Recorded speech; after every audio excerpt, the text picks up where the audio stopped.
Y en este momento vamos a convertirnos en un pez de barro. Bueno, ¿de qué va todo esto? Pues de un libro maravilloso que ha escrito a cuatro manos la periodista Ana Medina con un compañero, Antonio Sánchez Reina. Lo pueden encontrar ya en sus librerías e incluso encargarlo. Y esto nos va a llevar a una historia de real combinada con una ficción que nos introduce en la última etapa del Imperio Romano para llevarnos de la mano de dos personajes que curiosamente son los patronos de nuestra ciudad. Sí, Ana. Así es, Teresa, efectivamente. Muy desconocida, además. Sí, porque yo siempre me pregunto, ¿y por qué son estos señores los patronos de Málaga? Pero bueno, vamos a empezar por el principio. Estamos hablando de la presentación de un libro. ¿Cómo ha surgido? ¿No? Creo que ha sido a raíz de un encuentro en un autobús, que parece que no pasan cosas en los autobuses. ¿Verdad que sí?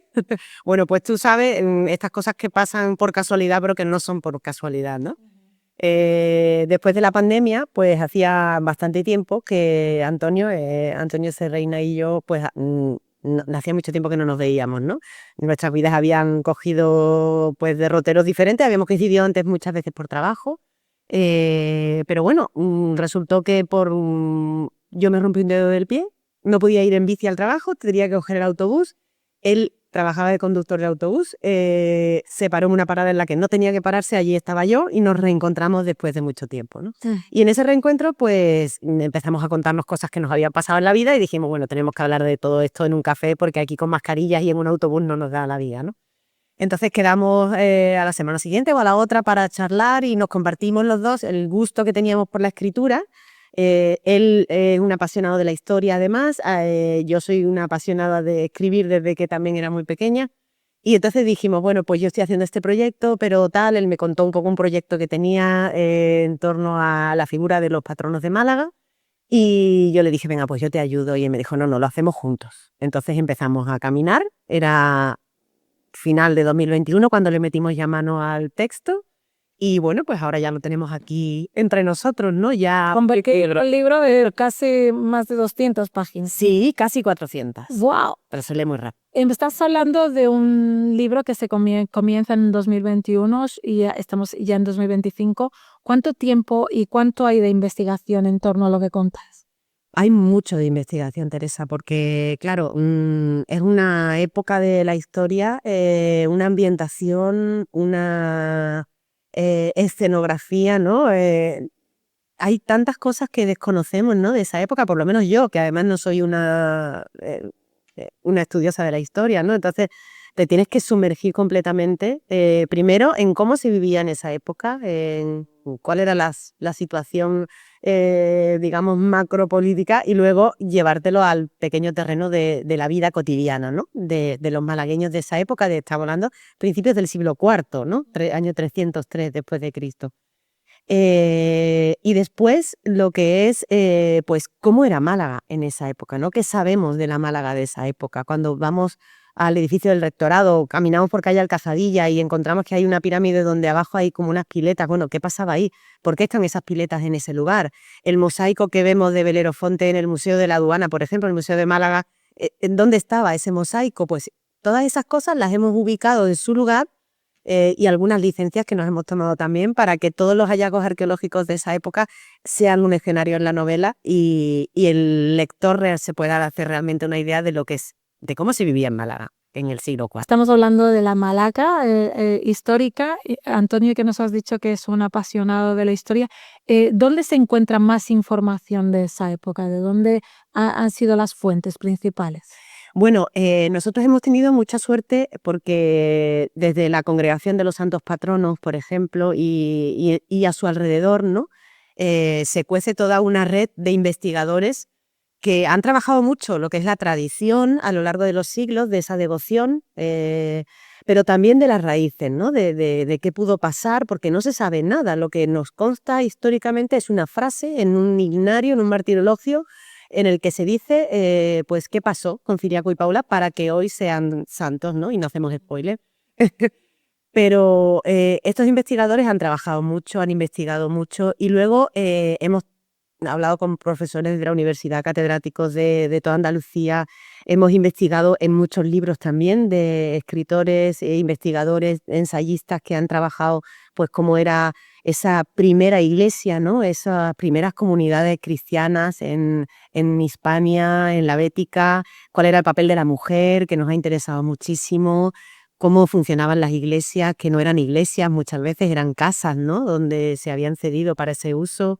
Mm, Hemos trabajado mucho fuentes bibliográficas, también lógicamente hoy en día tenemos la posibilidad de acceder a millones de recursos digitales y luego muchas entrevistas y mucha imaginación también, porque gracias a Dios como la historia no estaba escrita, pues nos ha permitido imaginar cómo pudo ser.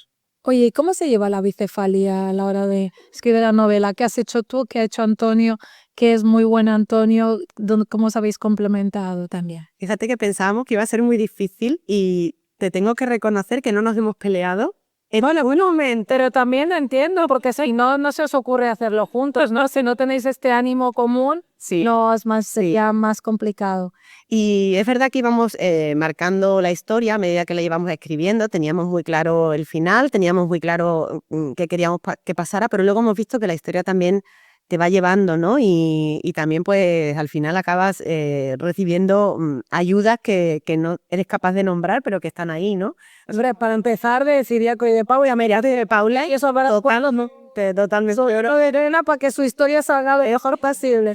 Eso está claro, porque había veces que de pronto se nos ocurrió una idea peregrina en un capítulo y al cabo de los meses y de los capítulos decíamos, la idea peregrina que se nos ocurrió ahora encaja perfectamente en este puzzle, ¿no? Entonces esas ideas seguro que son de ellos, inspiradas. Y entonces íbamos marcándonos como pequeñas etapas. Bueno, pues vamos a llegar hasta el punto en el que pasa esto en la historia, ¿no? Vale, hasta que sale el edicto del emperador, por ejemplo, ¿no?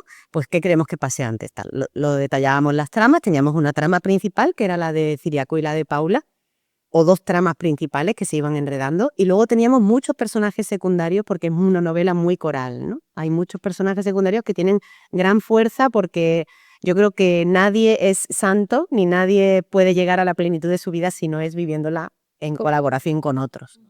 Entonces eso nos ha quedado como muy constante y de hecho eso nos ha ayudado a nosotros también porque yo creo que ninguno de los dos por separado hubiera sido capaz de escribir la novela tal y como ha quedado, ¿no? Entonces esa capacidad de compartir yo creo que al final acaba reconciliando muchas de las dificultades que tiene la escritura.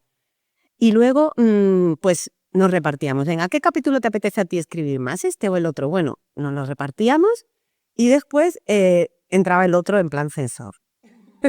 Empezábamos a corregirnos, entonces cada capítulo al final acababa muy trabajado por los dos, aunque hubieran sido plasmados al principio por uno, acababa muy trabajado por los dos y ya cuando le dábamos el visto bueno, venga, pues seguimos, ¿no? Y así hemos seguido y luego todo el año 2024 ha sido de corrección, revisión. Madre mía. Todo un año. Exhaustivo todo. Sí. Oye, ¿quiénes son Ciriaco y Paula? Pues nosotros los imaginamos como dos jóvenes malagueños, como pueden ser cualquiera de los niños que conocemos hoy en día, ¿no? Yo me imagino muchas veces, miro a mi hijo, que tiene 18 años, y digo, pues mira, Ciriaco sí que es una cosa así, ¿no?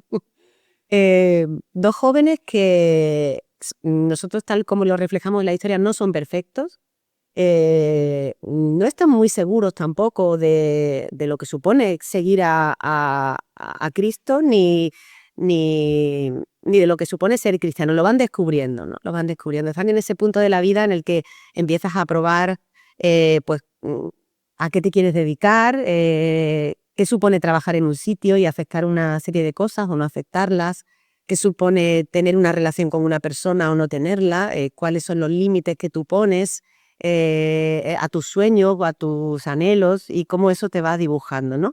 Pero en el fondo ellos van descubriendo que lo que les hace felices es pues vivir la vida de una determinada manera y es como lo vive la comunidad cristiana en la que pertenecen y como ellos ven que les dejó marcado Jesús de Nazaret, ¿no? Entonces eso marca sus vidas, sus decisiones y les hace pasar por un montón de circunstancias, de aventuras y de retos. Cuando decías hay solo una frase de ellas, ¿cuál es esa frase? ¿Qué relación les unía? La relación no se sabe. Hay muchas teorías, hay quienes dicen que eran hermanos, hay quienes dicen que eran pareja, hay quienes dicen bueno, pues que eran ¿Y simplemente esto lo vamos a amigos. saber en la novela? ¿Habrá alguna teoría? Hay una teoría en la novela. Nosotros hemos puesto que eran amigos. Hemos dicho que eran amigos que se conocían desde hacía mucho tiempo. Como vosotros, Ellos. como los dos autores. Y que pues tenían una amistad muy, muy profunda, pero cada uno de ellos tiene su camino y su realidad, sí. Y la única frase que nos dice el martirologio es pues en torno a su muerte, ¿no? No nos dice nada más, nos dice pues que entregaron sus almas por defender su fe bajo las piedras. Eso es lo único que nos dice. No sabemos quiénes eran y cómo llegaron a ese punto. Esa es el punto de nacimiento de la historia. Cuando dices ellos que habéis podido meteros mucho más en la vida de las mujeres de Málaga del 333 o 303, ¿cómo era esa vida malagueña? ¿Cómo eran esas mujeres? ¿Qué has podido tú descubrir? Pues hemos descubierto que la mujer en las primeras comunidades cristianas, ¿no?, tenía un papel muy importante, siempre que contando con la sociedad en la que vivían, ¿no? Una sociedad que era totalmente patriarcal, totalmente pues de clases, ¿no? Sí que hemos descubierto ese poder sencillo de la mujer que, como la levadura, era capaz de transformar cosas que a lo mejor aparentemente no eran importantes, pero eran totalmente importantes, ¿no? Cuando hablamos de la historia, muchas veces hablamos de los dirigentes, de los gobernantes, de los reyes, ¿no? Pero la verdadera historia no está en los libros. La verdadera historia se ha cocido en ese barro que sustenta la vida cotidiana de tantas y tantas personas, ¿no? Y ahí las mujeres eran muy importantes y las mujeres en la comunidad cristiana también lo eran, ¿no? Y, por ejemplo, para una mujer el no casarse en esa época era una decisión muy arriesgada porque no tenía un varón que la protegiera, no podía ni siquiera muchas veces ser representada, ¿no?, a nivel legal. Y sin embargo, las mujeres cristianas, pues muchas de ellas optaban por, ¿no? Nos dice esa frase que decíamos antes del martirologio, dice que Paula era virgen, ¿no? Nosotros nos hemos imaginado, ¿no?, qué le llevó a esa decisión, ¿no? Y bueno, pues entender que había mujeres que optaban por vivir su vida de una manera totalmente a contracorriente, pero sustentada en el Evangelio, que, como sabemos, pues San Pablo lo decía desde el siglo I, ¿no? No hay esclavo ni libre, mujer ni hombre, ¿no? Decir eso en esa época era decir mucho.